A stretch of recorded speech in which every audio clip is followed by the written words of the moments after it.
Oi oi my drillers, it's your geezer, Big Donny Cal, and today I am going to talk about week 1 of 9.1 Shadowlands Change of Domination.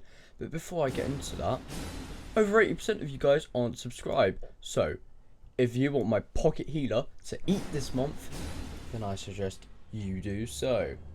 Now, into the discussion about 9.1. What do I think of this first week of 9.1? I think it's great.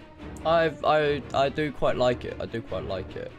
Bear in mind there is more content to come as recording tomorrow, although it could be today depending on when I upload this video. But yeah, so far I think what the content we've got is good, to be fair. So the first major part of content we got was the Battle for Ardenweald storyline. So what I think about this, I think it was a good storyline. There was lots of engaging cutscenes, and I really felt like it brought back relevant characters such as Tyrande and Sylvanas actually having relevancy. They felt like it felt back to World of Warcraft and not just Shadowlands, you know? It's like we came back to the game we've been playing for all these years. And I really like that. And I think it had a really interesting plot twist at the end with the Battle of Ardenweald. How we thought we'd won, we'd pushed out Sylvanas. Tyrande had used her powers as a balance druid. She one-shot the Tarag looking geezer. Tried to use Convoke on Sylvanas, but I don't know, Sylvanas just used Cloak of Shadows or something. And then Big Dragon go Rawr. And yeah, we thought we'd won. What's this? Anduin's gone from Paladin to Death Knight to Rogue. He's got a ninja capped farm in a Rafi Basin. Yeah. If I'm gonna be honest, the Battle for Ardenweald did feel a bit like a Rafi Basin. How Anduin all of a sudden he takes the sigil because it was badly defended. Callouts weren't really made. And yeah, that's your average Rafi Basin game.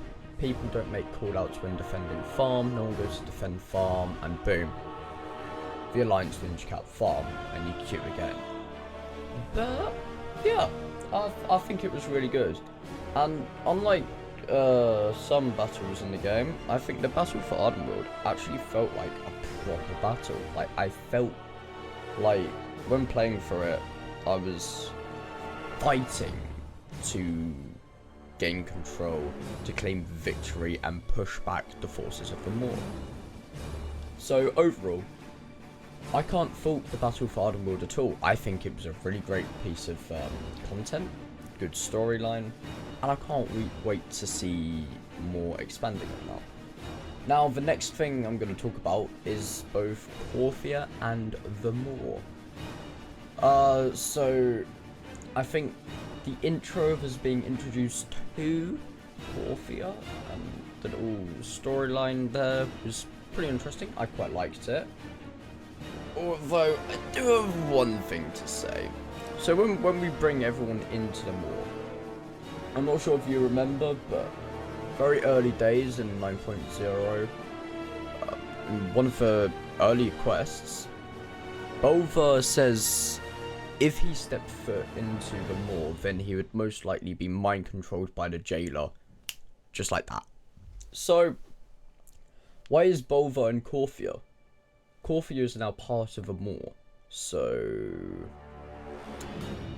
I'm not sure. Maybe it's because there's that magical shield there that the Eye of the Jailer cannot breach, as we saw at the very start in the intro when we were stealthing past with Fenari. But yeah, I don't know. It's not really explained. I feel like it could have been explained a little bit better, but that's only a minor thing, doesn't really matter. Next thing I want to cover are the Covenant Assaults. I think that they're pretty fun. I quite like them. I mean, I wasn't the biggest fan of a Night Fae assault, but the Venthyr assault, I love that. See, the Venthyr assault, you're basically taking out the lower ranks of the Tramaculum as you defeat the armies of Morsworn in the area, build up your forces. You then go with Prince Renethal, you know, top geezer of the Venthyr. I think General Draven and maybe it's one of the Night Fae fairies, I think Moonberry or something. And you go up, you see like this fiery Tarag looking mob who's absolutely massive. And there's 4 Venthyr mirrors in place. You go through each mirror, direct sunlight into each mirror, and you use that to take out the mob. I thought that was pretty cool. That feels like a proper boss fight, you know. A bit like Mwazala in the other side. In that dungeon, Oz's players can't take out Mwazala because he's a beast. He's a proper boss. So we used the help of Bonsandi and his urns in order to weaken Mwazala and take the final blow. Well, just weaken him so that Bonsandi can obliterate him or does whatever he does when we leave. Stuff like that I really like, because it does put us in our place, really. Like, we're not gods. We're not gods running around Azeroth, Shadowlands, Draenor and Outland. We're adventurers. We can't take on everything. So, I honestly thought it was really good. Now, there's something I haven't done yet, which is the Terrors of Torghast. I'm not sure what that's like. I've heard it's really good rewards, and I heard it's pretty good content. So, you know, if you guys got opinions on Terrors of Torghast, please let me down in the comments below. Oh no, I think it's Torment of Torghast. Oh, I don't even know. This is how much I've missed it. Like, I haven't seen it pop up once. So, yeah, I've missed that, and it would be nicer if the game kind of alluded to it a bit more. And there is one thing I have to say though. The content we've gotten, like the new things, putting the dailies aside and the bi-weekly Covenant assaults, we've gotten about a day of new content, which feels a bit slacking for 8 months wait, especially when this is Blizzard's first impression after us waiting for 8 months. But we'll see. We'll see what Season 2 has to offer. Going on to Corfia a bit more. There's lots of treasures and rares and mini events that happen in Corfia, which I think are pretty fun. But, oh my god, does it have heavy diminishing returns. When I go and kill those purple mobs, I keep gathering treasures. As you guys may have noticed, as I've been streaming my experiences in Corfia, we have had a severe drop in relic fragments, which has made this rep grind with the Archivist, I think it's Rasul or something. Oh, what a grind. Like, I don't think tier 4 is very much in sight for week 1. I think maybe some people have been hammering down Corfia, may have tier 4. But I know for someone like me who also expands to other games, I can't bring myself to farm mobs that will drop 1 or 2 relic fragments a kill. I just can't. I don't find that entertaining, but there we go. It is what it is. If I'm to summarize Corfia, I think it's got a good bit of storyline, but ultimately, it does feel like a watered down, timeless isle. It's smaller. It feels like it has less treasures and rares, although I could be imagining things. The only difference is there are these little mini events going along. But maybe Timeless Isle had that, I can't remember, it's been a few years. And yeah, Corfia kind of just seems like the Season 2 waiting room, if I'm honest. but you know, it's still got a good upside. So I'll give Blizzard that. I'll give Blizzard that. I guess it's the sort of thing that was kind of meant to be farmed a bit more casually. Now, the last thing I want to talk about in 9.1 is Torghast. See, Torghast has been completely revamped. And if you remember in the old system, you had a certain amount of lives. You die and lose all your lives, the Terrar comes and gets you. Well, that's no longer the case. Deaths are less annoying and impactful to your run. So you can die in your run and you're not going to be thinking, oh no dude, the Terrar's gonna come and get me. However, this could actually be a downside, and I'll get into that a little bit later. One of the cool things Torghast has offered now is off of the brokers, the Phantasma vendors, you can now buy transmog shoulder pads for 300 Phantasma each. And I've got about 8 of these. I think it's capped weekly as to how many you can buy, since after I got 8, I have not seen these vendors sell me any more shoulders. So yeah, if you want to try and get them all, I'd suggest, like, I got it on 2 characters. I did it on my Warlock and my Warrior, doing both wings, and I got all 8 shoulder pads through there. So if you want to farm it, get 2 characters ready, blast through Torghast. I don't even think you need to do a high layer for it, but I haven't tested. And another great thing Torghast has added is that the rewards you get are now increased. Like, you get much more Soul Ash when you complete it. It's like 1 run of Cold Heart Interstitia is now became the Soul Ash equivalent of more than a run of Cold Heart Interstitia and Mort Fragar, for example. Of course, the wing names don't matter. It's just the vanity name that's given to it. But you get far more Soul Ash than you did in 9.0, which really good. Props to you, Blizzard. And you can rerun these Torghast layers for more Soul Ash, I've heard.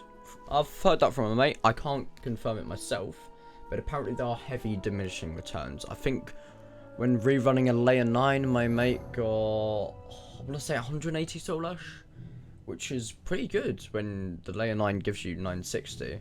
And 180 is it's a bit of a fool, let's be honest. But hey, it is better than nothing. Now, I have a few criticisms about Torghast. My criticisms are, there's an unclear score system. I personally don't know how to get an optimal score. I've full cleared, 100% cleared Torghast with a pretty decent time. Like, it was very close to the par times. And that's apparently 3 stars. But when I go to my guildies who are earning 5 stars, they're like, yeah, I just cleared the whole thing quickly. So, okay. So, maybe there's a bit of RNG involved. I do not know, if I'm honest. And personally, I don't like this new support system. Because in the previous death system, you die a certain amount of times. When you die, you fail. If you don't die in the maximum amount of tries, then you go kill the boss, and boom, you've got the next layer. But you need like 3 or 4 stars to get the next layer. So you could run the whole of Torghast, fail to hit the deadline. You might get like 2 stars because you were unlucky or something. And boom, you have just wasted a run of Torghast, and you have to do that wing yet again. Yeah, that's not really desirable. And another critique I have for this is that you still need to do 2 wings of Torghast. Come on, Blizzard. You can't just merge it into 1. Or at least have 2 available, but give players the choice of doing Mort Ragar or Cold Heart Interstitia. Not being like, Yeah, you got to do both for your weekly. And if you don't do both, you're going to be behind. Yeah. I'm not a big fan of running 2 wings. It's basically... It's like failing for run and having to do it again, in my opinion. Like, you've done all the hard work. Why do I have to do it a second time? Like, you don't make us get exalted with Frongma and TBC and then say, okay, you can have half of a Stormcaller weapon. If you want the other half, you got to get exalted again with Frogmar. You don't do that. And why are they doing it here in Torghast? I don't get it. I don't get why we need to do 2 wings. It's not fun in my opinion. I don't enjoy it. But yeah, that's really it for my summary and opinions on the first week of 9.1. As I said earlier, do bear in mind that there is more content to come in Season 2, which is starting on Wednesday for us EU players. And yeah, I don't know if anyone knows, like, figure out yourselves. And I'm honestly, I'm looking forward to it. I think it's going to be fun to start a season fresh again and go into it. So yeah, cheers all for watching my video today. If you liked, be sure to leave a like, subscribe down below. Don't be one of those 83%. And drop a comment on the video, maybe even share it to a friend. Yeah, no. You know you wanna. Please do. Alright, take care all, and I'll see you guys in the next one. Bye!